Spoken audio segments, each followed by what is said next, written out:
Good morning, ladies and gentlemen. Welcome back to the Shadow and Sun Show, and welcome to the Friday edition of Second Breakfast. With me to my this direction, we got Bloodworth, all ready with his Central New York Con T-shirt. I am super jealous. I wish I could go to that con, but it's too close to graduation, and Right.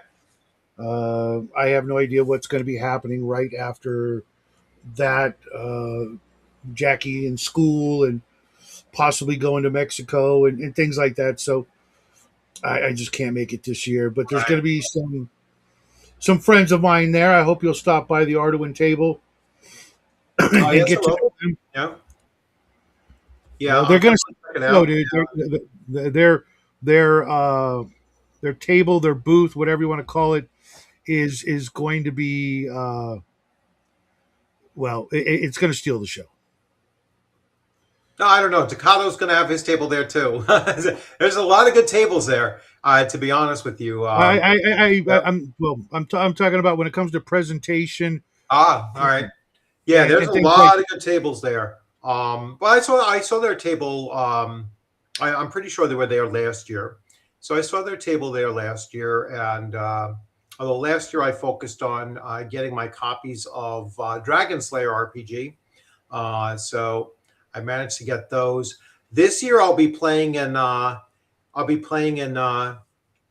Tapp's Burrows and Borderlands. That'll be my Sunday morning game before I leave for home. So oh yeah. I'll be playing in his game. Let's see. I actually have my schedule up here. So I will go over my schedule for that. No, I don't want the events. I want my schedule. So Friday afternoon, I'm running Shadow Dark Shards of Ymir. This is the last time that I'm running this adventure, and I'm not only full with 6 players, but I have 5 players waiting for it. So Oh wow. 5 players in the waiting list. Then I am running Whispers in the Dark, which is another Shadow Dark. This is Saturday morning, and I have 6 players and 3 in the waiting list. Then I have I lost my track here. Then I am playing in Dropship. Dropship is being put together by Blackwall Games. Okay, not familiar with them. Yeah, they do the game Horde Wars. Oh, okay. I have Yeah, a copy of that on PDF that Biggest Geekus gave me before they right. closed up shop. I never even opened it, never even looked at it. Yeah. So I was like, oh, an opportunity to play. It's a short session too, so it fills right in there. Um, right now, I'm the only person signed up for it, so hopefully more people sign up. Otherwise, it's gonna be I'll have a beer with them, and we'll have lunch and a beer if it doesn't fill up. Uh, then we go to my game that I was just talking about. So my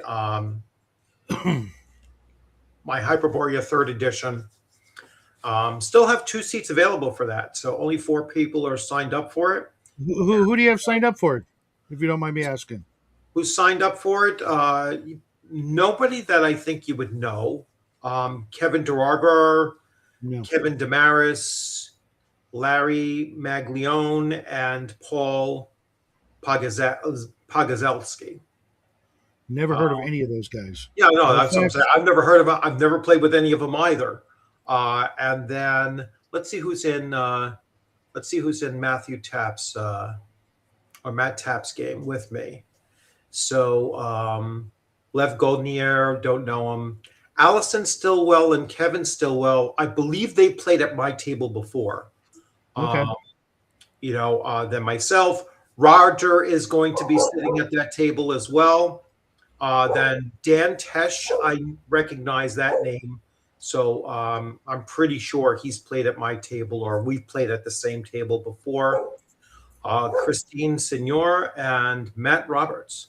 So that's Cool. one thing I've noticed these last couple of conventions. I mean, I've had I've had women at every table that I've played at so far, um, and women at my table. So it's been a little bit more than I usually expect to see.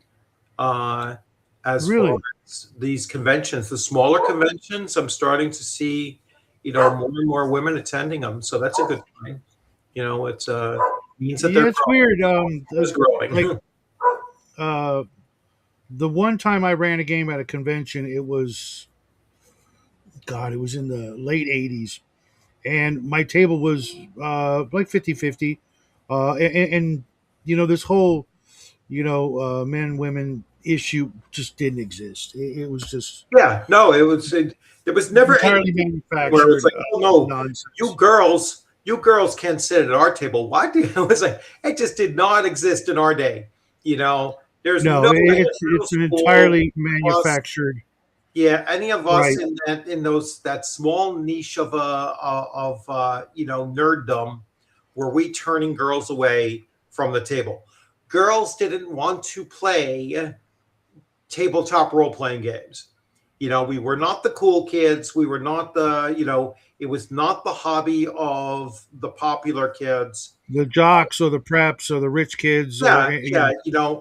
The only time that we were the popular kids was once you started approaching final exams, because we all had the smartest kids smartest kids in the school, Yeah. at our tables, and that's when we became popular. Now I was once I got into high school, um, or really late middle school, early high school, the 10th grade, because our middle school went up to the 10th grade. Um, I was junior varsity hockey. So I was able to kind of cross over several different, you know, uh, cliques, in school, especially and then once I went to high school, like my first year in high school, I took BOCES, which was I was taking auto mechanics, Mhm. so Mhm. I had like a crossover of everything, right? I was with the Mhm. nerds, I was with the gearheads, I was with the quasi jocks. I mean, I never made it beyond junior varsity, but it was I was able to cross over several different zones. But in the gaming space, girls still weren't, girls still weren't lining up at the doors trying to get in. That's So, weird. Well, I mean, I hung out with completely different groups, mhm, um, and they hung out with us for completely different reasons. Just going to say, the metalheads, the right, guys in garage bands, and yeah, a lot of them were just there for the party favors. Not going to lie, but if you guys remember that not so classic movie Revenge of the Nerds, yeah, there was one thing we all had in common, and that was we were all a bunch of horn dogs. yeah, So if a girl wanted to hang out for any reason, yeah, uh, that was yeah. fine. Well, that was the other thing we had in common. Like, everybody in my school, my junior high and high school, everybody was a metalhead. I mean, Mhm. only the girls listened to the girls' music, but Other everybody stuff. else was Yeah. the mid 1980s. Everybody was wearing the concert shirts, whether it was Iron Maiden or Judas Priest, or I mean, just across the board. I mean, we had one Mhm. one guy who was an artist that used to do the oil paintings on the back of the jackets, you know, Mhm. um, I and knew a guy like that too. album Yeah. covers on the back of jackets. So that's when you Mhm. got your Molly Hatchet. Even though Molly Hatchet wasn't really heavy metal, their albums were heavy metal as hell. I mean, they Yeah. were, Yeah. Yeah. you know, And Nazareth and yeah, uh, Sheer Thungle and Iron Maiden and yeah. So I mean, to all of some that extent was, Judas Priest, but their album covers were always kind of hit or miss. no, those were like, of those jackets that were made, that was the most popular. I mean, Judas Priest was super, super popular. with us, and that was through high school. And even after we all learned that Rob Halford was gay, we didn't give a shit. We still were still more, So that was another kind of thing that got thrown out the window. Was I especially mean, especially when MTV started playing a lot of new wave music, and we didn't know what to make of it, and if it sounded good, we listened to it, and of course, it was more popular with the women, with bands like Duran Duran, the right, Romantics, stuff like that. Um, we looked at some of these guys, like Flock of Seagulls. I mean, yeah. we, you know, We used to make fun of it, Flock of Seagulls. No, it was like we made fun exactly, of it was them. too easy. It Yeah, was too easy to question their sexuality. And yeah, it was, they didn't care. Nobody cared. You yeah. know, um, We didn't it, care, but we just made fun of their music more so than anything else. But well, we had a simple philosophy. Um, that was just one less dude to compete with. yeah, I'm not even kidding. yeah, Uh, because the girls would love hanging out with them. Blah blah blah blah blah blah. But mm, when push came to shove, uh, hard to put it so sorry to put it so crassly, you yeah. know, they might hang out with the gay guys, but they didn't go home with the gay guys. You know what I mean? Yeah, yeah, Um, that was that were so their best we friends, didn't care. their dance You know, partners, their whatever. yeah, go dance with so and so. You're still coming home Yeah, with me.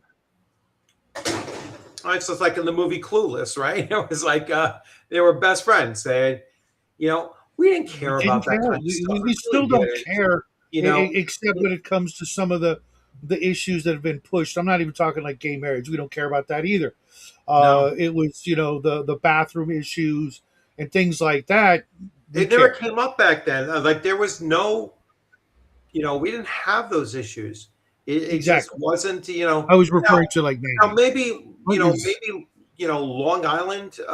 Long Island, New York, and in the 19 late 70s, early 80s um, was just more don't give a shit about anything kind of thing. I mean, we were typical Gen Xers. We did not care about that kind of stuff.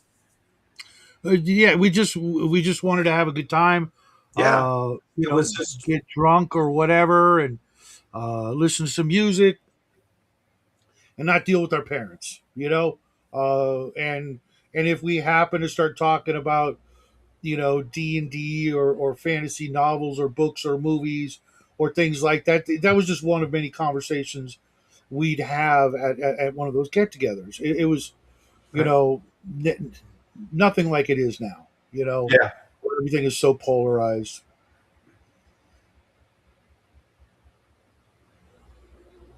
Oh, And Hungar. don't worry about it, Hungar. Hungar's on his way to Kentucky. Yeah, just make sure you give the family a hug for us, and give your brother a punch in the arm for me, because I ain't seen a hide nor hair of him in a week. So, did you see the news this morning? No. Oh, they released the UFO files. Oh, did they? Oh, I Yeah. didn't see that. Well, that's all you're going to see for the foreseeable future, as far as my opinion, anyways. Of course, they're not going to tell us anything. They're just going to give us more stuff to bicker about and Oh, disagree about and waste our time with, when yeah, there's so many more important things to yeah. talk about. I thought you were going to mention like Wizards of the Coast went on strike or something like that, which is I a very Another thing I a don't very give two big craps possibility. about. But yeah, I was like, it can only be for the better, to be honest with you, um, because it'll make them just that much more readily open to bringing in a whole new crew. Because that's what I think they need. I think they need to bring in a Oh, whole absolutely. heard what they have and bring in a whole new crew, whether it's some of the old people, involved. But I think that they should I think that they should start working on sixth edition now and sixth edition should be a basically what AD&D third edition should have been, and come out like that, and come out with, hey, we're going to adopt Greyhawk as the Nice, as Omen. the primary world setting, and Greyhawk I, did not have all of these races and classes and everything, and just strip it right back down to the bare essentials that were from AD&D first and second edition, and that's it. yes, I never owned or read anything Wizards of the Coast ever wrote. Not one word, not one book, module, Yeah. nothing. The only product I ever bought from WizKids was miniatures, plastic miniatures over the Mhm. years, because those don't have an opinion. I didn't buy the combat wheelchair, but they had some good monsters and characters and blah blah blah, and I would buy those. That's it. Right. I have no idea. That's why I didn't do the video that was going around your top 10 favorite editions of D&D. Mm. I've got one. That's it. Yeah. I only play like one. I play two fantasy RPGs. That's AD&D and Savage Swords, and they're two completely different kinds of Yeah, you I've know. I've played I've played them all except for third edition and fourth edition. But I've played all of them except for those two editions. And 3.5 is essentially, that's where most of the OSR, cut their teeth on. Yeah, Uh, yeah. So when so I've read the Rule Cyclopedia. I hated everything about it. I disagree 100%, but you're totally entitled to your opinion. yeah, And lots of people loved it, so it doesn't keep people away from my table. It doesn't keep me from loving the game. I know it wasn't perfect, but right. it literally stripped everything I loved about D&D away. I like Rule uh, Cyclopedia. yeah, yeah. All it was I was a don't reprinting of it was a compilation of basic, expert, companion, and masters. right, but they took away or they went back to race as class. I absolutely despise that. They took Because out. that was in basic. Yeah, I didn't play that either. Yeah, yeah. Well, that's why it I, was in there, was yeah, because, but you don't have to play racist class. You can, right. you could have done, what we've Uh, always done, right? It was like, hey, my first yeah, I don't character know in about that. AD&D was a lizard man fighter, because I like the image in the monster manual. All Oh, right. I thought it was the Rogues Gallery picture. No, no, it was from the monster manual. It was Because there his is that character, I forget his name, in the Rogues Gallery. That as soon as that book came out, I was running games at this game hall, and for the next 6 months, every other Tom, Dick, and Harry came in wanting to play literally that character with that picture of the Lizard Man Warrior out of the Rogues Gallery, and I'm like, if they were paying customers, yeah, sure, I don't care. Yeah, no, Um, no, it was directly from the monster manual, and my character's name was the initials of the artist. Well, it was Trampier's initials. His name was yeah, yeah, yeah, DNT. Omen. Um, why am I going to buy another fantasy RPG when I want to play the ones that I already own? That's the big thing about like my channel is like this nonstop glut of what I consider games uh, that are just copying the original. Why would I keep putting money into that? I don't. Those games weren't broken. It's like old video games. You can still play them. They're still fun. And if you got people who want to play them, like Mario, there are people still playing Mario or Tetris Hmm. because as is, they're fine. If you can, you know, not need the next new shiny or the next new, product coming down the line, cool. Yeah, but Otherwise, every book yeah, literally, otherwise every book I own should just go into a landfill now because they're never going to get played and nobody cares and all people want are the next thing. Then why would I ever own anything and just buy into the mentality of PDFs and you'll own nothing and be happy? No, I'm going to hold on to my old ancient antiques and be that weirdo that's got a room full of smelly old books. That's me, you yeah. know. And yet my 12-year-old brain was able to understand it completely, and so were Well, all the yeah, other that's people. that's the argument that I don't get. It's like, tell me that you think that the kids today are not as bright as we were back in the late 70s, because Yeah, well, I could fully absorb I I could literally like fully the absorb idea. all the crunchiness of 1E at the age of 11. I could I could understand, the crunchiness of Call of Cthulhu, or of Mhm. or even of Rollmaster. I mean, I understood Rollmaster. I didn't Space like it. opera. Yeah, Traveler, or any of those games that were Hmm. Villains and Vigilantes was crunchy as hell to calculate your carrying Oh my capacity god! and your I still and have to have all my son do the math when I'm making up it was characters like for that so. game. So it's like when people say, "Oh well, you know, um, kids today they can't handle that." I was like, "Yeah, you're basically saying, that Well, we we weren't as literally know smart that as we now. were." Like in California, you don't even have to read, write, or solve for X to graduate. Yeah, I it's like they really literally have dumbed down the population so bad. And as an educator for 26 and a half years, I definitely saw it. I saw it firsthand, Hey, what's up, how squirrel? the curriculums and everything like that were just constantly dumbing everything down, to the lowest common denominator. And it's like, oh, okay, Exactly. you're an eighth grader and you're reading. I've seen it. Eighth grader reading at the second grade level, and that kid is able to, score high enough on the test to get moved on to high school.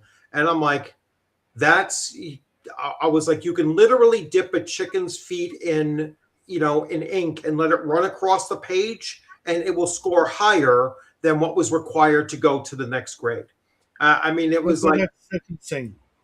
yeah, it was And I like, want that. answer C It, down the board and you'll get a passing grade. It's like you didn't have to Owen, think.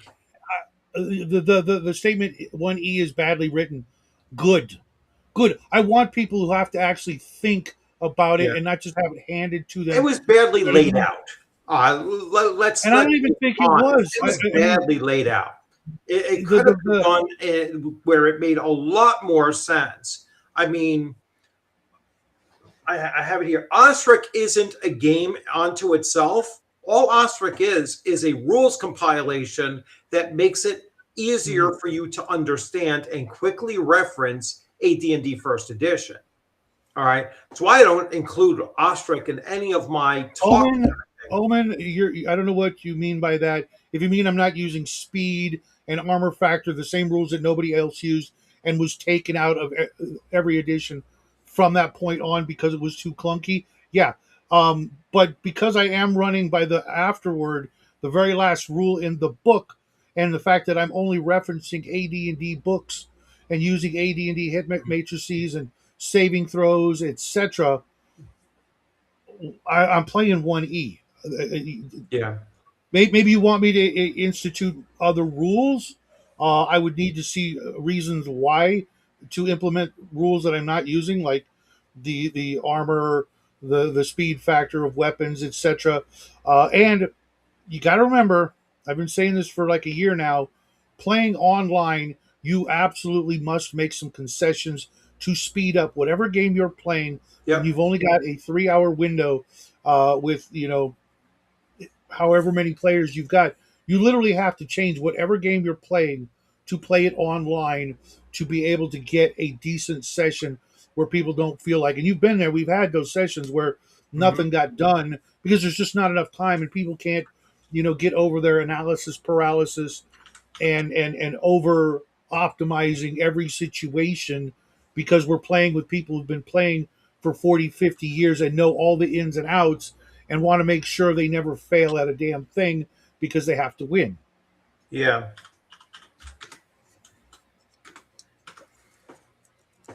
yeah. It's yeah. I know what he's saying. Like Omen now is saying like, oh, is he has a great system though. I mean, if you ever get a chance to get that I literally bought it. I went through it, and I went, yeah, I don't like this, and I already yeah, boxed it up, give it yeah, away. it's It's not my style. It's not, I did like the way it reminded me of the old Might and Magic manual that came with the Sega Master System. You remember when Might and yeah, Magic Gates to Another World? It came with that little book. The art style was like very reminiscent of that. right. But again, I didn't have the advanced rules where you can play race as whatever class Oh you yeah. want. Well, But that's I think that's what he's talking about. I think because the advanced rules, he literally says the advanced rules. OSC Advanced literally addresses all of those yeah, issues that you're bringing up, and right. But he's but I absolutely didn't right. know that. I didn't know that, and I'm not going to spend good money after bad. Yeah. You know what I mean? No, Um, I was going to say if you get a chance, you know, if you get a chance to pick it up at a at a bargain sale, at a bargain price, it's certainly worth it. Um, Actually, now that I remember it, someone actually sent it to me brand new. I didn't pay for it, but I still didn't like it. It took out. Again, if it was classic and not advanced, anybody who knows me should have known that. I want races being able to play whatever class they're mhm. allowed, not just the one thing. That's all Right. you are. That to me is I hated it in white box. I hated it in Mm. basic, the Holmes edition, I guess, or whatever it was.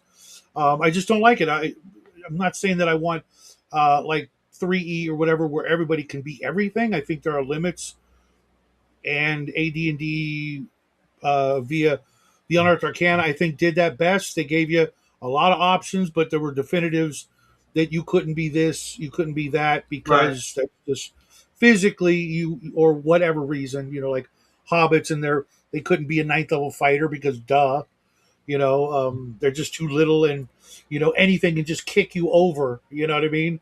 Yeah. And it made sense. Yeah. No, it's again, the OSC Advanced is where you want to look at it. Yeah, to be honest, like I was saying in this video this morning, I probably won't, other than Arduin, because I work for them and I've been waiting for that game like my whole life. I don't think I'll ever buy another fantasy, like strict fantasy role playing game ever again. If Hmm. I do, then it's going to have to be like really gonzo, or really have some different take that every other game can't be claimed to have. How are they going to make some new innovation that's going to be better than everything before? It's not. It's just going to be a remixing of different rules. Like maybe if we make the recipe like this, it'll taste better. Yeah, I think that because I have a lot of systems, right? I mean you're yourself included. You have the same thing. I have a lot of systems, and when I look to run something, I'm never running anything any longer with just this is what the book says, and I'm going with that. You know, Mhm. there's there's certain systems where they're kind of they're more solid and exclusive than others, like Mhm. Hyperborea. I mean, I really don't need to import anything into this. There's it's basically AD&D. I know you don't like the setting and you don't like the Well, the mix of the setting, yeah, but it's got a lot to be desired for me. as a game system, it's it really is AD&D first edition, just Because like so much it's like better this. written. I was thinking about it the other day. If if it was feasible to make the perfect RPG right now, right? Hmm. Someone would have had AI do it, and it would be the next $1 billion sell, Yeah, but because it's it can't be done. um well, no, because it's a subjective thing, number one, Exactly. Exactly. and number two, but I just recently put a comment on where and it was about Dragon Slayer, and I was like, someone saying, oh, Dragon Slayers are really great, but which one would you take, Dragon Slayer or Castles and Crusades? and I'll say, well, they both have flaws. All right. Dragon Slayer as a, as a single volume RPG, it does not have to hit charts in it. I was like, that's the first thing. I was like, how do you not have that in there? I was like, that's a major, major omission of, important. So I have to go to the internet, or I have to go and look it up someplace else to get the hit charts. Right. Remember, like I even mentioned, I was, oh crap, I finally found my hit charts that I was using from prior to that. It should be in the book. Mm-hmm. Second thing about Dragon Slayer, no game, and I said this, no tabletop role playing game after after the year 2000 should have descending armor class. Mm-hmm. I was like, Yeah, that's like that producing a was a new great rule. part. That was a great innovation. Yeah, Simplified it's like everything. there's no reason not to have that in there. And some of the game systems that I like are still using descending armor class. And then they said, well, we'll use ascending, and his ascending armor class calculation is convoluted as Hey, hell. It's Janet, hard to follow. Lindsay, All right. come in there. So, but anyway, going back to the, I just lost track. Yeah, Get I used was to like, that. nope. It's like you should not be producing a game like Adventures Dark and Deep. Mm-hmm. I love their spells. I love all this. I love all that. I even asked Joseph Block, I was like, why isn't this ascending armor class? And he says, well, because Gary at the time wouldn't have had ascending armor class, in, for AD&D second edition.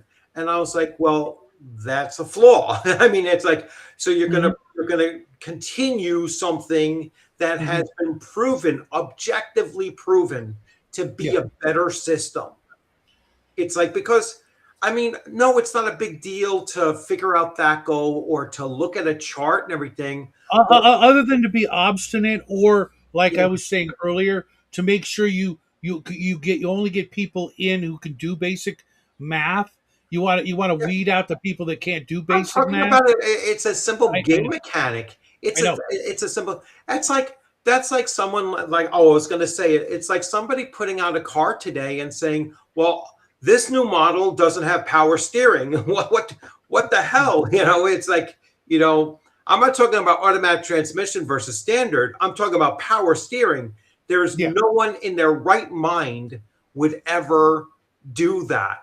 Why are you in your right mind producing a game system that is you not using ascending armor class? Makes no sense whatsoever. It's unnecessary looking up a chart. You Yeah. don't need it. I mean, that's the same You problem I have with the you roll you map. should be able to do that math, bare minimum, that kind of math in your head. If you need to use your fingers, and I see you needing to use your fingers at my table, Mm. uh, we're gonna have a problem, at some point, because it's just too simple. Even I, who've never, been a big fan of most of the systems that incorporated that, I would be, just stubborn and obstinate if I just couldn't see. It's a great system. It takes out all of the thinking, and if you can, like the games that just tell you at first level what your THACO is, Mm-hmm. and when you get another plus to it, you can figure it out yourself. You don't Right, need a giant discourse on how to roll to hit and whether or not you hit or not. right. Yeah, yeah. You don't need to, you should be able to roll the die and know whether or not you hit, and And you're as rolling for your bad damage at the layout same of time. AD&D, And it was the first, so it's allowed to have gotten away with whatever it needed to do to mm, get the job done at the time. AD&D and White Box, come second edition, you're right. They did all that stuff better, but they sanitized it to the point of it taking out the absolute best things in AD&D.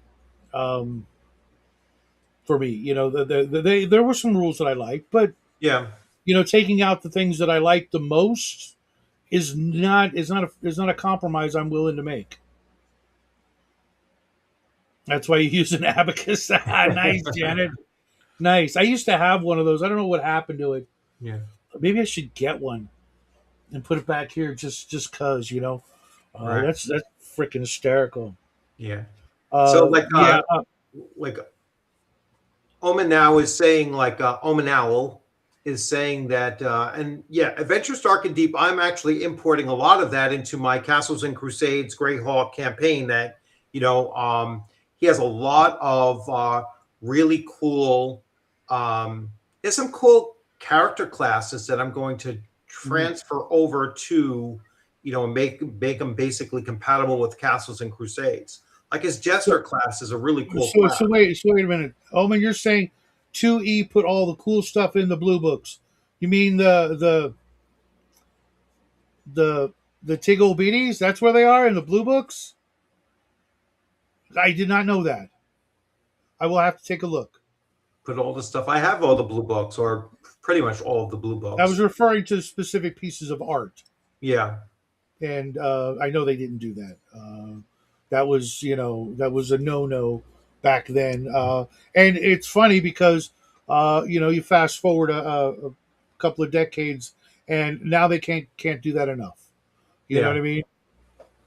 So and you know, it's funny because like the original hardcover books, uh, other than the white box books, are still the most expensive. hmm, Why? Because they're the most sought after and the most valuable to long term investors. Okay, yeah, uh, when I can go and buy a 5E player's handbook for $5, brand new online. Oh, excuse me, $10. When I can do that, that tells me there's no value in it. Okay, they printed, you know, so many of them that people can afford to sell it for $10 just to get it off their shelf. And the same thing I see happening with other games that come out later on down the road. You know, occasionally you'll find a seller who will, you know, put it out for the original price, and it'll sit there. Yeah, X does a lot of great things, but I don't want someone to do all the work for me. That's the last thing I want is someone like doing literally everything and leaving my job to maybe come up with an adventure hook and then, you know, adjudicate the rules as if, you know, I was just a an AI program watching over a referee watching over the table. I want to have some interaction. I want to do stuff. I want to create things that I created. Uh, you know, whether it be spells, magic items, or even rules for this particular moment. I want to be the guy to come up with that and figure it out on my own, not just flip to a page and go, "Oh, it says I have to do it like this." hmm, That's like the last thing I ever want. That's what was so great about the old games is we had to do the work, you know. And you know, sure, Dragon Magazine would come out and give us, you know, some ideas and things like that. You know, hey, here's a way you can do this. Here's a way you can do that. You know, 9 out of 10 never got reprinted in a book as in official canon rules, and some of them were absolute genius.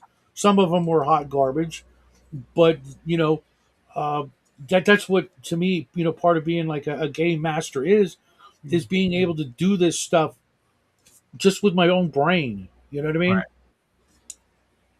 What's up, Dean? Cold Iron? Yeah, he's been putting up a few comments. I wanted to Oh shit! check it out.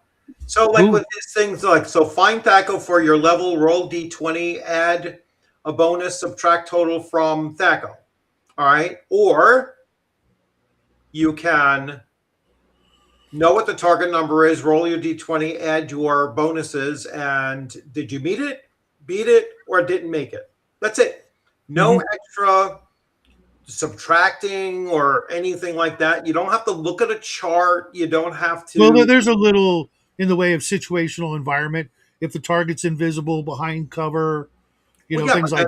then that's where the game master will tell you, well, you hit the cover. You know what I'm saying? That the game master does that for you, Hmm. but you as the player, you're just rolling your d20 and adding your bonuses to it, and then the the game master will let you know if they were behind cover or whatnot. You know, it's not. You don't have to look at any charts. That's the problem with it, is that you have to look at your character sheet. You know, even if you have the THACO written down at the bottom of your character sheet, you know, the whole point is not to have to look at your character sheet. You know, just look at the Yeah. situation going on at the table, look at, read everybody else's expressions, look at your dice rolls, and basically go from there. As soon as you Mhm. have to look at a chart, you've lost those precious 30 seconds or so. Once you start compounding that by everybody making an attack, and you have a party of 5, 6, players, now you're adding, for every single round, you're adding an extra a Step. minute, at least a minute for every single round that you're going through. It just doesn't make sense to bog the process down with that kind of thing. Again, especially online. If you're playing online, Yeah, I guarantee we're going to see more of that as opposed to less of that as the years go by. The especially for older players, younger players. Yeah, maybe if a shop can stay open long enough to get people as regulars. You guys are killing me with the comments here. yeah, You're going to see more people playing online. It's more convenient. And I did a video a while back on the pros and cons. mm, You got smokers, non-smokers. You got drinkers, non-drinkers. You got smelly dudes who haven't taken a shower yet. You've got people who are rude or don't wipe their feet and all that. All those social faux pas out the door, gone. Don't have to worry about it. So people are going to gravitate more and more to playing online, just like phone calls went from phone calls to Skype and things like that. You're just going to see more people doing that, and that invariably means you're not going to have 8 hour sessions. FaceTime. You're not going to be doing that. It's going to be those 3 4 hour games, except for Bruce, of course, mm, because he's a madman. And you're going to see people, only being able to play for 3 hours, 2 hours, whatever, even 1 hour sessions. I could see people doing that. We're going to play every day for 1 hour. Okay. I could easily see that in yeah. lieu of, watching a TV show. It's like, hey, let's play for an hour. Oh, okay. Everybody free? Yeah, we'll play at 5 o'clock. If We'll play it's for if an it's hour. episode, I mean, I think an hour is a little too short, um, but two Well, hours is fine. If you have a I'm thinking, small group of people, 2 hours is perfectly fine. You can get a lot done in 2 hours. sure, absolutely. I was just making fun of the short attention span people out there. Yeah, But that's they want that. With shorts to begin with, that's what they want. They yeah. want to divvy up the time is into 1 2 minute increments, so that they can get as feedback and the algorithm hits as widely dispersed as possible, for reasons I'm not going to go into it. But um, people are being conditioned Mm, to have a shorter attention span. We don't get 3 hour movies or yeah. movies with an intermission anymore. You used to go to the movies, and that was like that was an all night thing. You were going to go have dinner, go to the movies. Halfway through, you're going to have an intermission for like 20 minutes and come back in. You know, uh, you'll never see that again. Yeah, I see. Omanow's uh, comment in the back, it was like, if nothing else new, it is nothing new for expecting GMs to follow the rules. I don't expect my GMs to ever follow the rules. I expect them to be consistent with their rulings. All right. And I expect them to alter the game system to meet whatever he or she feels is going to work best for the table. All right. I'm a big proponent of, it's your table, It's the game you're running. You're going to run it as best you think will work, and Mhm. that's it. It's like whether it says it in the rule book or not doesn't matter. It's what is going to work best at the table. All right, and sometimes you're going to lock horns with a player. A player will be, oh, I don't like this or whatever. But it is what it is. It's nope. This is going to, I think, work best. Like, look what. So I adopt so many things from different game systems, right? I don't want to sit there and worry about encumbrance tables and seeing, oh, you're 3 coins over. No, I'm gonna use a basic slot mechanic like Index Card RPG, introduced and Shadow Dark has adopted and other games are adopted. It's like you get one slot of carrying capacity per strength plus your constitution bonus. And there, if you have a 15 strength and a +2 con, you can carry 17 parcels. All right. Heavy armor takes up 3 of those, and now you can carry a two-handed weapon, fills up 2 of those. 3 torches, 1, and so on and so forth. And I'm using for us on our table, at our table, 160 coins. I always consider coins to be 1 ounce, so you can carry 10 pounds of coins in that one parcel. All right. Mhm. What it's going to force the players to do is when they're going into a dungeon is to have a couple hirelings that can, they need porters if they're going to look to haul out huge portions of coinage, Mhm. or they're going to be like, I'm not even touching copper pieces. I'm not even touching Mhm. silver pieces. I'm going Yep. for gold and platinum, Yep. and if there are gems that I can snatch up and throw out platinum pieces, I will do that too, because I'll be able to carry more gems than platinum pieces, Yep. have a Yep. greater amount of value for it. Yeah. So Exactly. it's such a simple system that, instead of nickel and diming or using the one that I don't even understand, the one that Castles and Crusades use with its encumbrance value on things, and none of it makes any sense.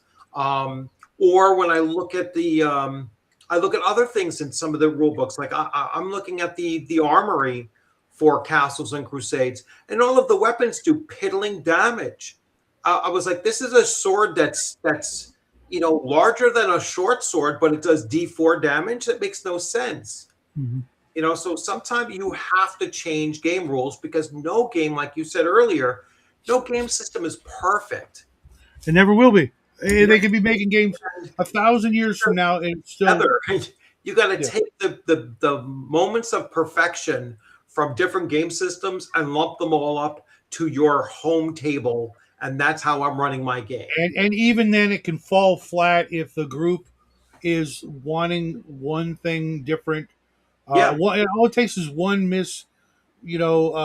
misjudged interpretation of a rule or a situation or even a ruling, can ruin an entire table.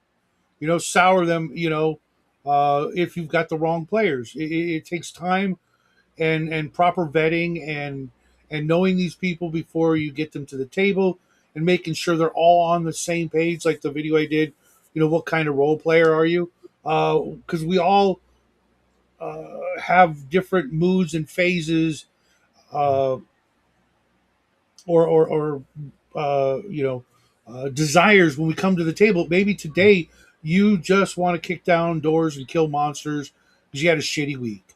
But then right. on Monday you want to role play and just talk, and get not Mm. a damn thing done. But that to you was a great game. I've been in everything from either end of the spectrum and everything in between. And if people just walk in the door to whatever game they're in and say, "Hey, GM, I'm in the mood for some of this," just say it casually, as a little hint, a little part of your salutation, uh, like if someone comes in, all right, you guys ready to kick some ass? Yeah. He didn't say anything about mechanics, but you already know that guy who just said that he wants to kill some monsters and take their stuff, Right. right? But if somebody walks in, to your live your game, whatever, and says something like, "Good evening, my good sirs," you're like, "Ah, all right, I know what he wants," right? And Yeah, you can tailor either the game or the session, or even just your interaction with that guy yeah, or gal, as necessary if you're on top of things, and you're mm, not just trying to do it your way, one way, period. Because you never know, yeah, that one, on point interaction could be the difference between that player staying and leaving. yeah.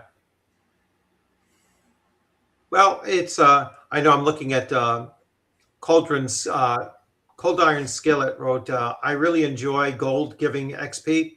Well, you know what? I've Sure. actually changed that now too. Right? I was like, I care less about how much gold you gained. What I care more about what you did with the gold.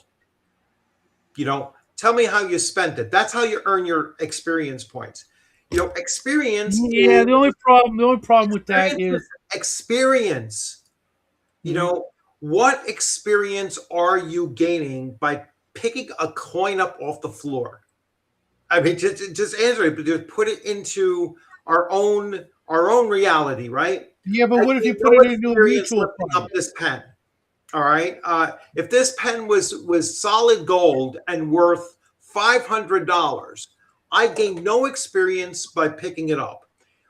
But I take that $500 and I go Mm, someplace and I spend it on buying and reading a book. I spend it on going out to dinner with a group of people that I've never hung out with before, and now I'm interacting with them. I am using that money to gain experience. yeah, That's but how it experience plays. penalizes the guy who's saving up his money for something that he can't afford yet. No, then he will gain the experience, not now, but when he does make that purchase. Right. And here's my point though. Say I've got 20,000 gold in the bank, right? Yeah, I need 50 grand to do the thing, whatever it is, right? right, That 20,000 XP right now, let's say, that everybody else earned from spending their money, pissing it away, literally, right. got them a level or two. And here I am penalized 2 levels behind because I'm saving up my money. You know what I mean? So set up an industry, a small cottage industry, invest some of that money so it generates money. So every time you come back into town, you're gaining that experience from those. You know what I'm saying? Yeah, that's a Make whole the lot more work. domain play for that kind of thing. Yeah, You know? right. Conan was always broke. You'd be better off just pissing it away and never planning on domain Yeah. play, It's because most people never get that far, anyways. But I would literally be like, okay, if you literally put the money in a bank, you get the XP, just so you're not penalized Well, like yeah, the other yeah. guy. I mean, it's yeah. You can actually argue and say you're gaining experience through the act of saving the money for a goal. All right, that's Mhm. not giving you experience for just picking it up off the floor. Oh, no, no, no, of course not. You're gaining experience by using the money in some way, using those coins in some way that either advances your own knowledge, it advances your skills, it advances your guild. Because remember, I was saying, oh well, you have to tithe 10% of all of your riches. You get experience for that 10%. All right. Even though you have to give it away, because that is part of what your character class requires you to do. All right. Same thing with the thieves having to give a portion of their acquisitions to Hmm. the guild. They get experience for that. They don't get that same experience just because they picked the 100 coins off the floor. They're gaining the experience for the 10 coins that they had to give to their church, or the 10 coins that they had to give to their thieves guild. The other 90 coins do not generate experience until they use them for something. Hmm. Right? It makes it a role playing opportunity. It makes it a future planning opportunity for the player to get into their character's mind of what are their motives, what are their goals, what are they looking to do with the proceeds of their adventuring. Yeah, Omen Conan was a fictional character in a series of novels. Well, great. He had 18s in all his stats, could do no wrong, and had the most plot armor of any character I've ever come across. Doesn't mean I don't love him, but comparing him to a D&D character when most D&D characters have stats average of 9 compared to his 18 plus, not the same.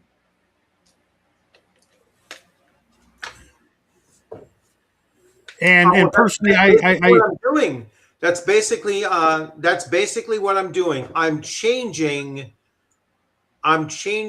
their actions to where they're not just, well, I've killed this monster, I got 200 gold pieces, 200 experience points. Um, I have defeated this monster, I didn't kill it, all right, but I've captured it instead. I got 200 experience points for doing it.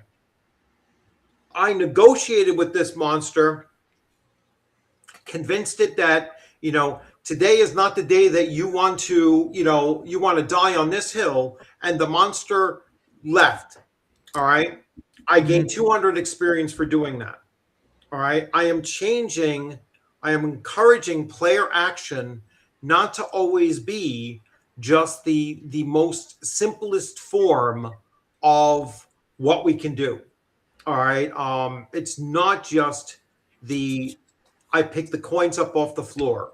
It's not just I killed that goblin. All right.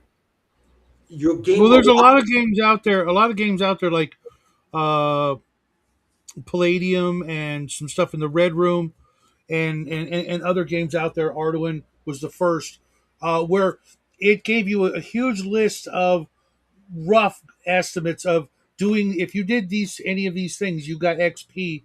Mhm. Like this much. Um, for doing these things, and it was neither money or combat. Those were completely separate rules. But there's a whole lot of things, kind of like milestone rewards. Like if you died and came back from the dead, you might get 500. Yeah. Because I Yeah. personally think that like literally almost everything we do as real people or characters earns us some XP. We're just not capable of coming up with a formula to determine, for how much XP you get for every conversation, for every chore you do.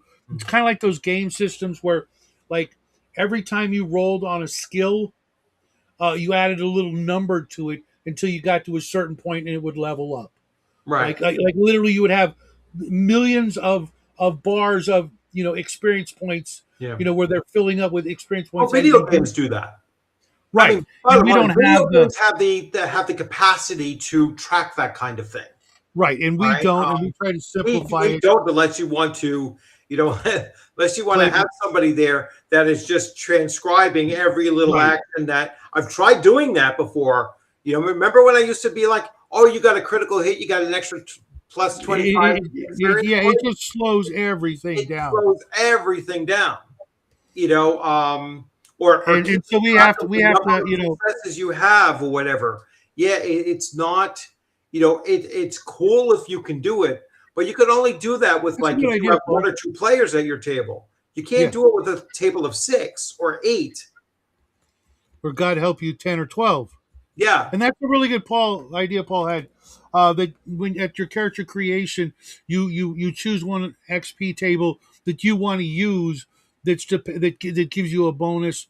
Like I'm going to take the thief experience point table because I want to get because that's what I want to do. Even yeah, if I'm not a thief, I'm just a magic user with sticky fingers. You know what I mean? So I'm trying to steal everything I can get my hands on. Um, it totally makes sense. Um, but I think you would. have a hard time implementing that, uh, because people would change their minds halfway through the game. It's like, oh man, I want to change my XP table. I want to start getting more XP for this because I noticed the GM's giving out more XP for this kind of activity. You know what I mean? Like it's combat heavy, and I was the dumbass who put I don't really care about combat, or something like that. Well, yeah, I used to run into It, that issue with people saying, "Well, my cleric is not getting XP for casting spells and healing people, even though he's not as involved with the combat taking place." And it's like, no, you get the same combat experience, whether Mhm. you're fighting, healing, doing whatever. That you're in the mix for defeating the other side. You know what I'm saying? It's like you're still there. You're still present. You're still doing what you need to do as your class. And so you gain the same experience whether you hit the creature or not. All Right. right. Or whether you contributed to capturing it or you broke their morale and they went fleeing. You still get experience points for monsters that flee. All right, that's the other thing. You have to give experience for every every experience that the player characters have, and Hmm. causing them to flee. You're going to start to learn. Hey, wait a second. Like, who doesn't know after the first couple of times which kobold looks like it's the leader? Oh, if we kill him, we know that the others might start breaking. And it Hmm. becomes a tactical plan of yours. We're not looking to kill every last one of them. We have to break their will to fight, and that becomes a thought that the player characters are having. That becomes part of their What tactic. about what about turning undead though? Turning undead, you get the same experience as destroying them. Hmm. I give the same experience points. You defeated it. Cool. So yeah, if you turn a vampire, and that vampire is going to give 2,600 experience points, just off the top of my head. You just gained 2,600 experience points for turning it. You've Yeah, defeated. but what about if he comes back? If he comes back, then if you have to kill him, you still only get the same amount of experience points. You don't get the double dip experience points. Yeah, see, I would not give the full amount until it's dead. I would give a percentage, and then I have to keep track of the difference. Like say you get half for turning it, and then you get the other half All for right. killing it. You know what I mean? Because otherwise they'd be like, well, we're just going to go to another town. We got the XP for him. Screw him. We can't kill him. We're never going to get any more XP. We could just go to some other Well, town. they might have been You they know. might have been there for the purpose of killing him, though. Hmm. And so then that goes back to their motivation for being there to begin with. They were Hmm. probably paid by the local village to go and not just chase the vampire away only for it to come back again, but you know chase it away, track it down again, and then finally kill it for the purposes of getting that bundle of experience points, not from just initially killing it, but also for turning in proof that you've succeeded in the quest. That's why You I'm got a to get. You got to bring back his Dracula medallion. yeah, sure. Bring back his head. Well, doesn't that if you properly destroy it? Depends. It depends on they don't always burn in burn up in flames or whatever. I think if you sever his head, I don't think it will shrivel down possibly, but Hmm. um you know not all of them have the same thing where they turn to dust just Mhm. because you chopped off their head.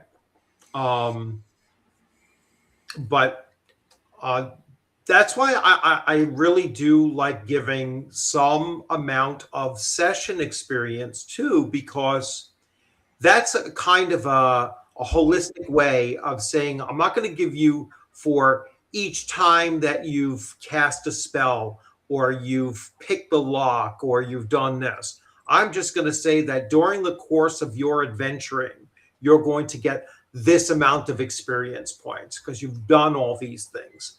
Yeah, Um, every night, every game session is different for me, and I'm going to wait until the end of the session. I will, however, like um, give bonuses. Like if you do something like really crazy single oh yeah, handedly, yeah, you just absolutely. like okay, you take 10 grand.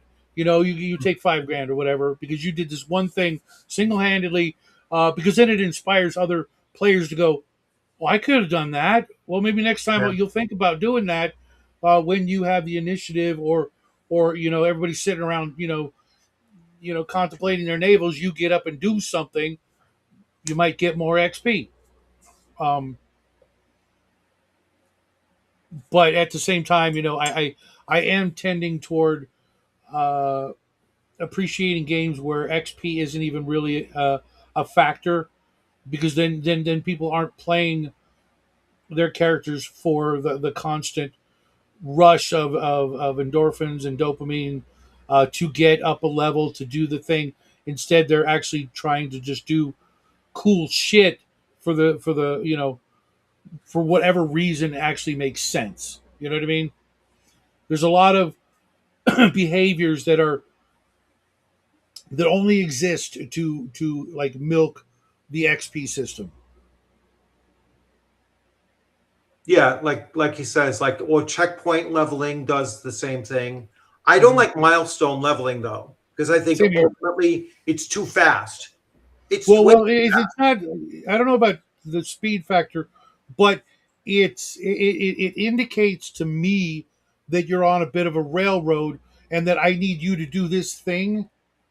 Unless it's something that you as a group say, "Hey, we want to do this," and you're like, "Oh, okay, that sounds kind of cool." Okay, and then if they do it, maybe. But if it's like you need to kill so and so, this monster, over here to get that milestone, and the Mhm. players go the other direction, it shouldn't be like that.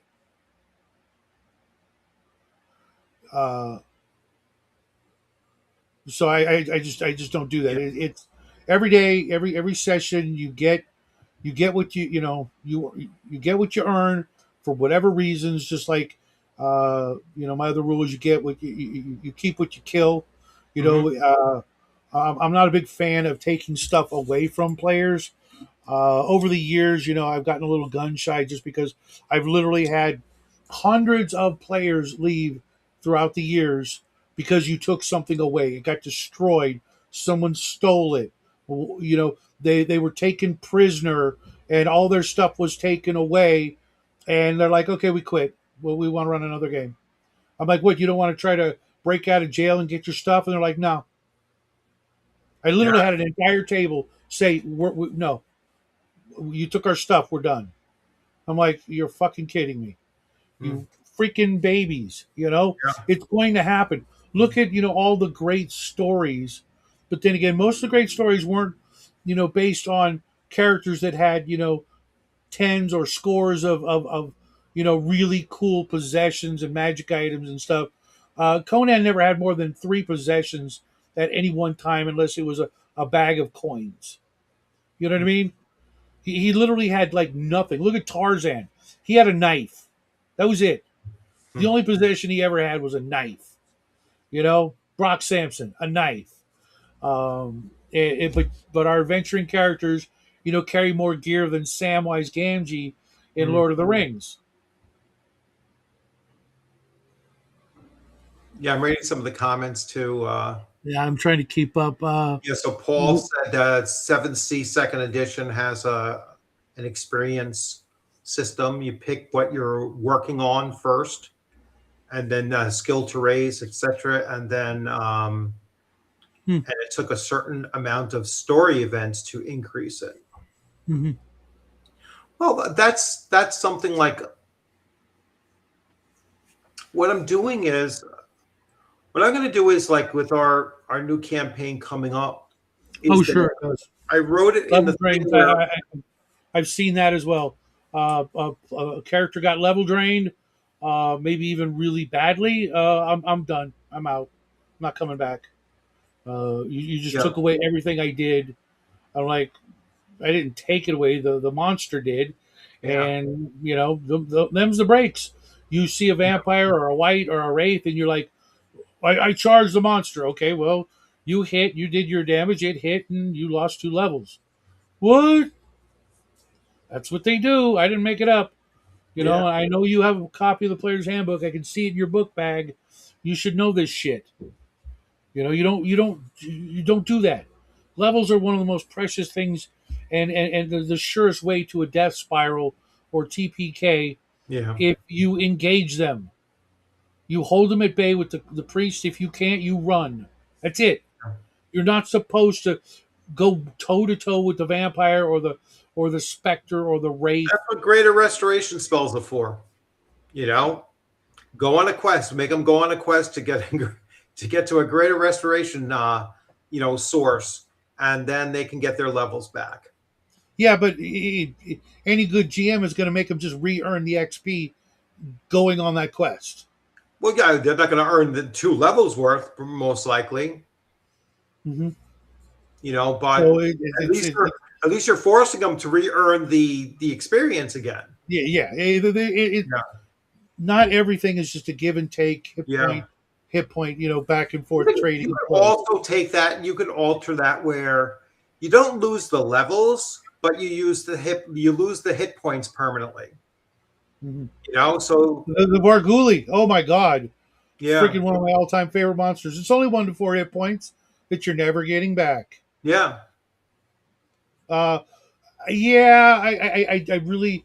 Uh, the problem with the stat reduction mm, is that like the shadows do it. Okay, they take strength, and yeah, okay, maybe another creature takes con. But if it's only 1 or 2 points, you've literally given them the equivalent of more hit points because they can withstand more actual physical contact attacks. mm, Like say it's a third level party and Joe the fighter's got 18 hit points, um, and 14 con. Well, that means he can now get hit 14 times versus 3 because his 18 hit points. He's losing more than 1 hit point at a swing. So it kind of like gives them the equivalent of a higher threshold of how much damage they can take. yeah. It's like what You know what I'm Paul was saying? saying. It's like it's the most punitive nonsense. I always thought that the escort mission is the most punitive nonsense in any game design. Yeah, The right. Oh dreaded my god, I hate escort, those. the dreaded Oh my escort god. mission. Do you Those guys ever play Wing Commander? it's like yes, Oh my decades god, I hated those ago, freaking missions. but I mean, I uh, aced everything at one point or another. But Paul, uh, I love it because it's so it's so unfair and so over the top, deadly, dangerous, yeah. brutally affecting the character that it actually kind of instills the closest thing we can get to fear Yes, in our I player. was just about to say that it makes you fear a vampire as much as a dragon. Hmm. And that's Because what you're it's you're meant losing to something. do. That's what it Yeah, really is meant to do. When you're going out on a quest, like a vampire should never be a random encounter. All right, a vampire is something that you're planning on doing. And the player characters are setting out on that quest. There are certain monsters that should be, the big bad guy that you're facing off on. All Mhm. right, and so all of your intentions, all of your preparation is involved with that. Mhm. So I would never And have. let's not forget also with everything that level drains, there's also another penalty.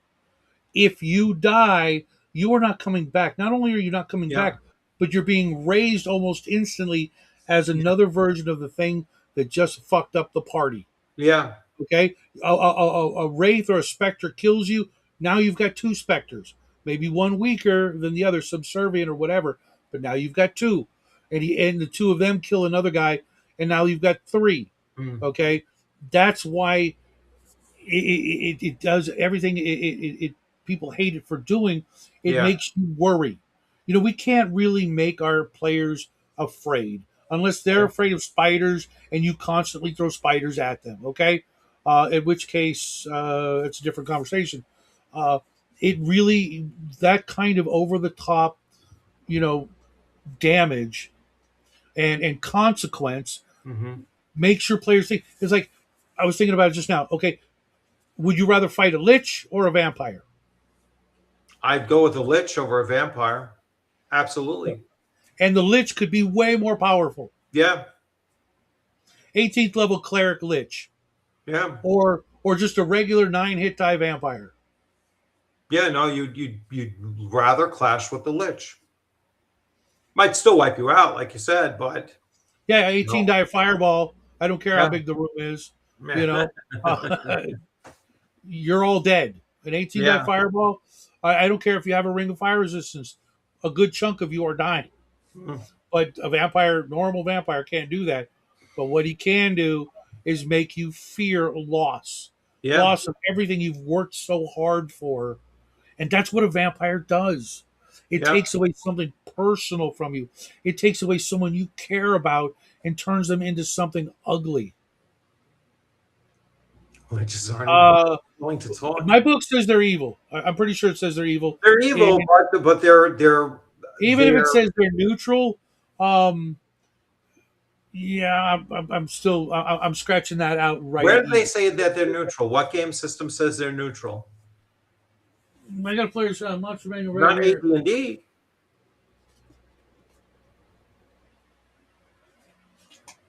I'm pretty sure they're like neutral evil in AD&D.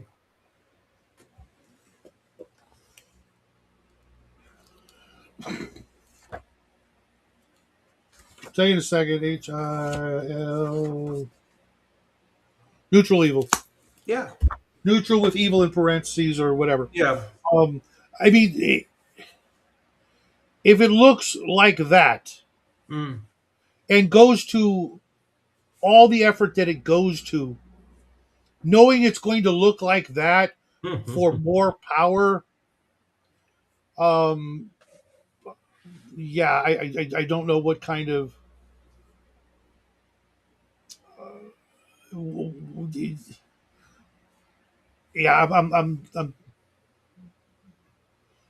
Yeah, Yeah. I don't get what point you're trying to make, other than maybe it's a gotcha moment for the players. Oh, you thought he was evil? He's actually neutral.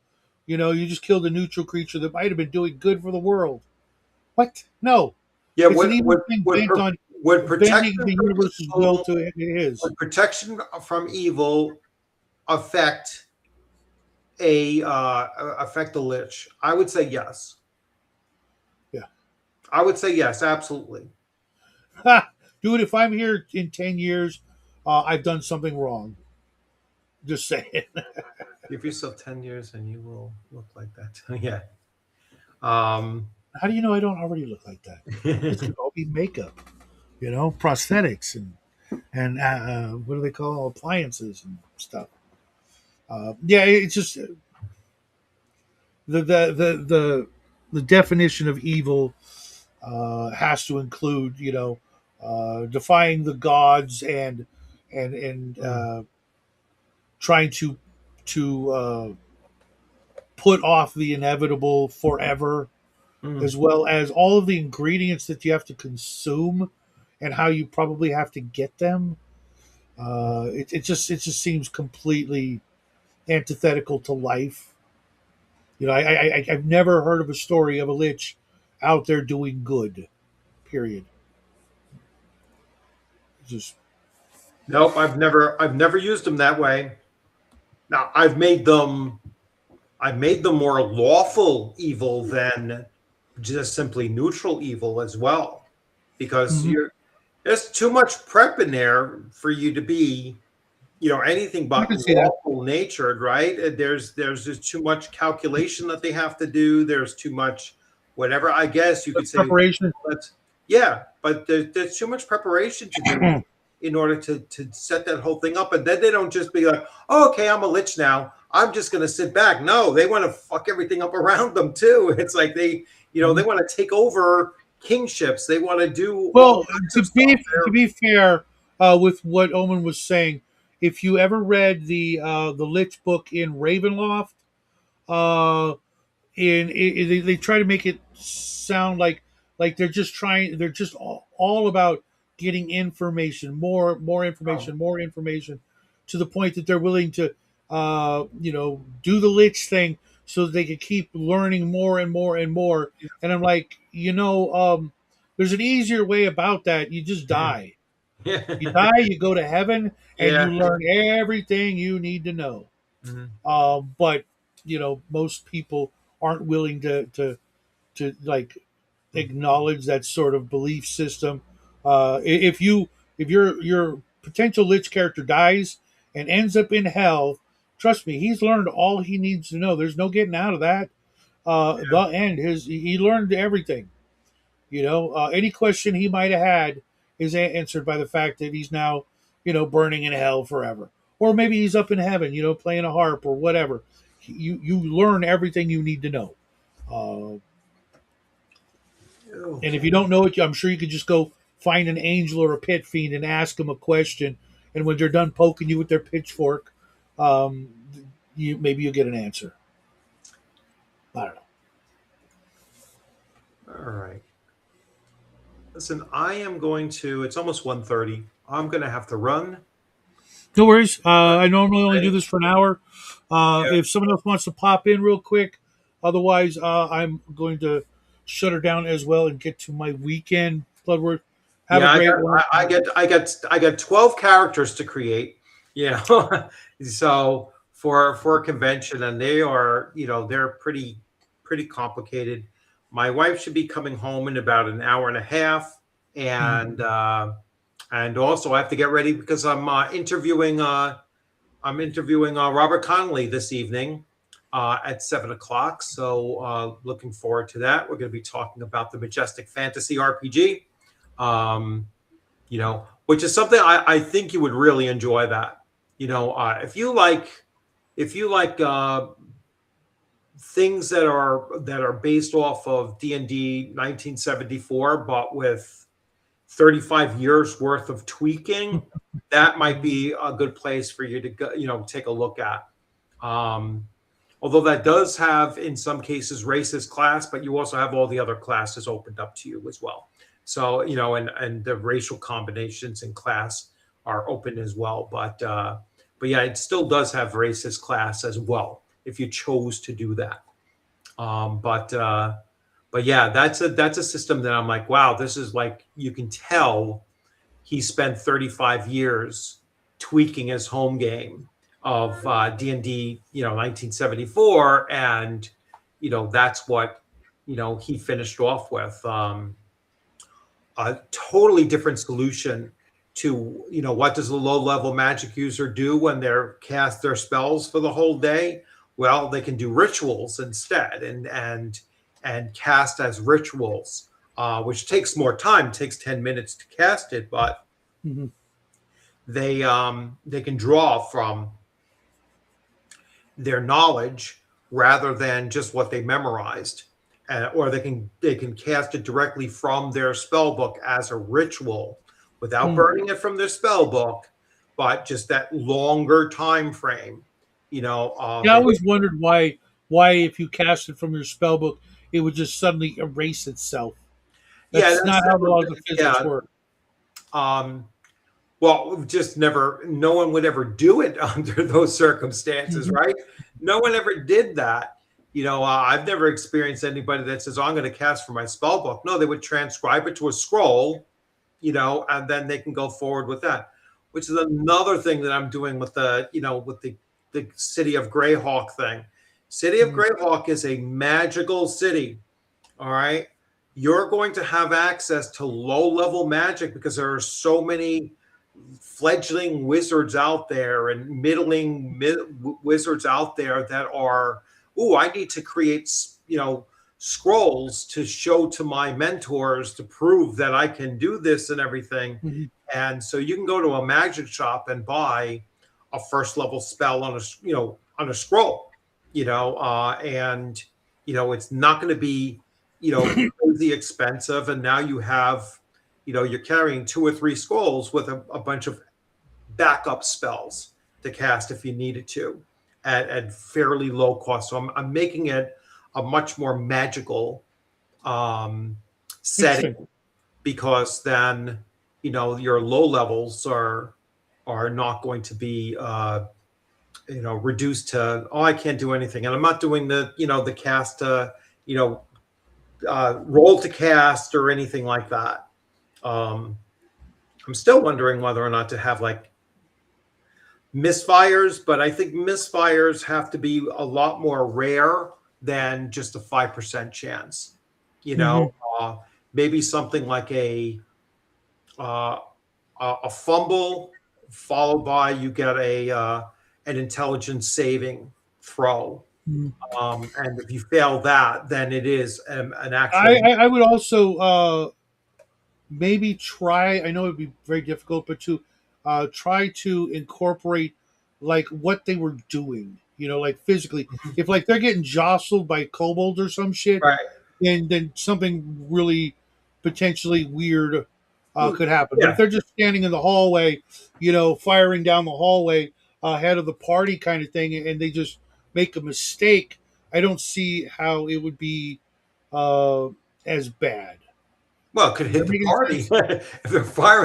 If they're firing past the party, it'll hit the party if they Mhm. if they fumble and then fail the saving throw.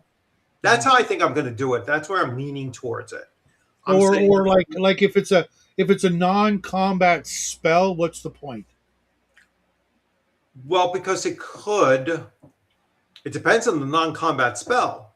Right, continual life. Like, let's say you fumbled a clairaudience spell, right? You're going to be Mhm. deaf for a while. Yeah, maybe. Yeah, Or you're going to maybe be deaf. maybe you got to go through. Be there for the period of your the duration of that spell. Mhm. You know, Maybe what you have to do is go through each spell and determine the most likely adverse yeah, effect if they fail. right. And I then if think they, I think was it Dungeon Crawl Classics might do something like that. Dungeon Crawl Classics goes crazy with it. It has wild magic. None of none of my players that I currently have in that group would would like that system. All right, they would not like that system because the spells go absolutely haywire Mhm, mhm. when you fail that casting spell, and they're unpredictable. I mean, you can open up the void and suck everybody into it, and everybody's dead now. Yeah, In that system. So they, yeah, no one would want to be a spellcaster with that kind of a system, unless we're running Dungeon Crawl Classics. They do not want that imported. hmm Yeah, that's too much. That's too much of a thing if you're not playing that system. In the system, yeah, you're expecting it, right? Or like Weird Frontiers, right. where you're using decks of cards to also determine randomness in Hmm. what's going on. So, but in a D&D esque kind of a game, um, no, um, even my most experienced players will not like that. They didn't even like they weren't crazy about the critical misses table from Castles and Crusades, the one that I was using. They were getting Hmm. broken teeth, they were losing an eye, they were doing this, they were doing that, and it was Yeah. hilarious as it was happening. But then they started to realize it was like, well, shit. I mean, we're in an orc lair. I think you were in that orc lair too, right? Yeah, it At was. that point, yeah. And it was like, how many things were you fighting, and how many critical hits were they scoring? Because I Yep. guess I tend to roll high, as a, Well, you're using a dice roller, so it's yeah, yeah. you can't So you can't manipulate that. Yeah. So it's just they were starting to get worn down by Hmm. I forget who was it. It was I remember the I remember a Malric. A Malric used to roll some of the funniest fumbles of all times. I mean, the one time he face planted and he shattered all of his teeth, you Hmm. know, and he would not be able to. I wasn't a spellcaster, but he wouldn't be able to cast spells until he had a restoration spell to Hmm. fix his jaw. So Nice, um, Paul. yeah, and the Candrius, the paladin, lost an eye, and so his eye was destroyed, shot by an arrow, actually, from an orc on that orc raid you Hmm. guys were doing, and he lost an eye, and it was like, all right, now I got to get a restoration spell to replace my eye before I can continue. I mean, he loved it though. He was fine. He even got a good character avatar with a paladin with an eye patch. It was like, Hmm. all right, this is my character now. Um, I mean, I liked it, but yeah, they don't want like heavy consequences on critical, fumbles. They don't like heavy No, consequences. no, because it's It's too, I guess, too much. They can happen too frequently, yeah, and you and know, it a takes 5% a lot chance. of the I would. uniqueness I'm. away from. That's why I said I'm leaning towards. If you fumble, then you get a saving throw. If you get a saving throw, then you're not going to have any other negative consequences than just losing your actions that turn. You know what occurred to me just now would be uh make a list of like four to six consequences and Hmm. let the player pick the one that they want. Yeah, I think. That way it's all on them. They had a choice of different kinds of spankings. They picked the one that they were comfortable with Um, and move on.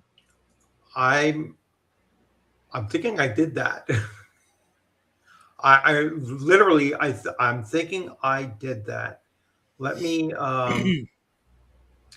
Let me see. You drop your weapon, you hit a friend, you hit yourself, you not only dropped your weapon but you threw it across the room. Have you ever seen anybody playing baseball and let the bat go a little too hard after they hit the ball? I've seen people like swing the bat and it damn near hit people. Maybe they broke one of their pieces of equipment. What's it gonna be? Your choice. Oh, sorry, Fred. Looks like you're taking 3 hit points. Let me see. I almost. Let's see. Critical fumbles. So listen to what I did. Fumbles. Lose an action that round. Check for weapon breakage. Um, Make a deck save at DC 15 to not lose an action the next round, other than to replace a broken weapon. Um, so I have that in, and those aren't the selectable ones. So I could add other ones that. So your critical hits, I have it where you do maximum damage first on the first die roll, and you roll a second damage die. Or this is where you get the choices. Um, your maximum damage first die, and you knock the opponent prone, or maximum damage first die and second attack, which is repeatable with multiple d20s consecutively. Hmm. So, Exploding so dice. yeah, I've been like exploding dice and everything, because I've seen you get an additional attack as a critical hit. Hmm. Kind of like Cleve. So yeah, so I let you make those choices there. But I like your idea, like to add some choices to the fumble. Like all fumbles, you lose your actions for the remainder of that round. That's without a doubt. But then the other ones, Mhm. yeah, they can pick and choose. You know, That way they don't feel like yeah, uh, this keeps happening. It's like, well, you've got six yeah, options. Pick one. What makes sense? yeah. And because I like there would be times that I'd be willing and would prefer to take like 2 or 3 hit points to myself. If you've ever swung and fumbled and hit yourself, it is absolutely possible, as opposed to hitting a friend, or Hmm. or breaking your weapon, or falling on the ground prone because you slipped in a puddle of the opponent's blood, Right. or you know what I mean. It's like, yeah, I'll just take the 3 points, you know, um, or something like that. Yeah, I'll just I'll break an arrow, you know. Yeah. Okay, you broke the arrow Well, because that's a different role. Yeah, that's a totally different role, and that's pretty much, it's like you roll a d6 to determine whether you know, the arrow broke, the string broke, or the bow itself broke, kind of thing. Where it's like, all right, your bow is now useless. Um, but yeah, those are other things too. Yeah, so I've been messing around with those things. I've been looking at, how do we further nuance some of those systems, how to give the players a little bit more of a chance. Like, I'm not quite using Venture Satanis's escalation system, where the crimson escalation, where it's like Mhm. your first attack roll, it's a the first round, your critical hit is on a d20, is on a 20. Second round it's a 19 or 20. Third round it's an 18, 19 or 20, all the way down to every attack made in the 10th round at 11 or better is a critical hit. I was like, no, that's too crazy. It's like, that's why it's called Crimson Escalation, because it's a freaking bloodbath for long I combat. kind of like that, But I'm but doing something similar, but not that extreme. So if you're a fighter at 5th level, you will now critical hit on an 19 or 20. All Mhm. right. And then at like 12th, it'll be an 18, 19, or 20, or something along those Mhm. lines. And then your semi martial classes, like your clerics at a little higher level, would get the same thing. I got it written here. Let me see. So at 5th level, PCs of martial classes basically will get a 19 or a 20 for crit. 6th level for stealth classes, 7th level for clerics, and 9th level for arcane casters. All right. Mixed class. So if you're multi-classed, you get it at 7th. So at 9th level, they go up to 18, 19, or 20, and 10th level for stealth classes. Nobody else gets a 18 or 19 for for classes. Just the just the stealth and the fighter types.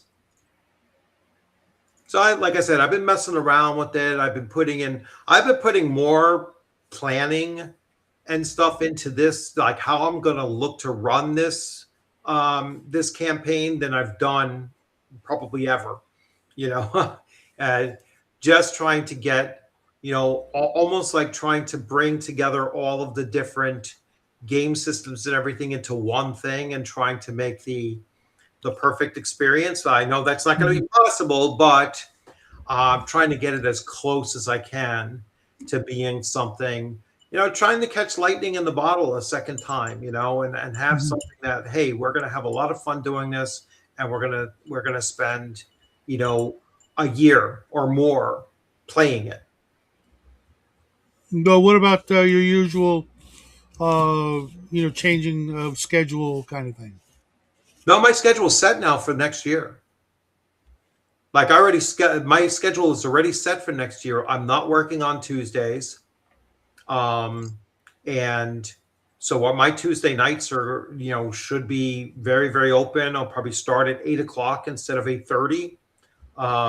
My daughter's schedule changes, so I don't have to put her car in the garage at 8:30. So that's she's Dude, normally I'm gonna have to. I gotta like introduce you to my wife so that you can have that talk with her, because I cannot explain to her how my son is going to freaking crash into the garage trying to fit 2 cars in what's supposed to be a 1 car garage, but it's not. You know what I mean? It's just It takes a very accomplished driver. What I think I'm going to have to do is just say, okay, let's see you do it Oh, she wants him to park the car in the garage.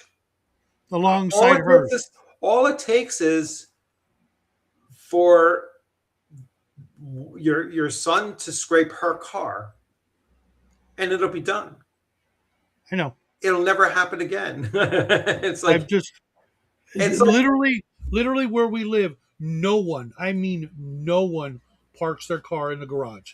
Nobody. I really. mean, I live in a cul-de-sac, and it's like a double cul-de-sac, um, and there are 20 houses, and nobody parks in their garage because it's an extra room for stuff. You know what I mean?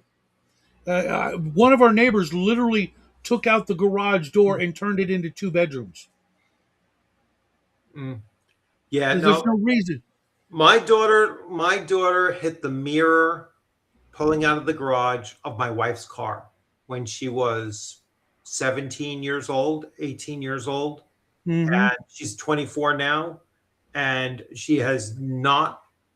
Well, she hasn't put the car in. My older daughter will take the car out now on her own, but she still doesn't put the car in. I'm Because trying to get my it younger takes an daughter. accomplished driver to Yeah, pull in at that angle. You know, it's like parallel parking almost. You yeah, know, but it's like with the cars that they have, she has all kinds of bells and whistles and sensors and beeps and all kinds of shit. It's like this thing alerts you hmm anytime it's within 6 inches of anything. It tells yeah. you exactly where it is that you're close to. It's like you really can't. Oh, someone just came home. Probably my daughter. Let me go run. Uh, Take care. Great talking All to right, you. funny Take Omen. care, Yeah, I don't everyone. want to lose my Have a good son. day, everyone. Uh, I don't want my garage to collapse. Take care, Yeah. Bloodworth. I'll see you Take it easy. Tuesday. Yeah, Omen. He's going to take out the the front wall that has the same wall that has the garage door.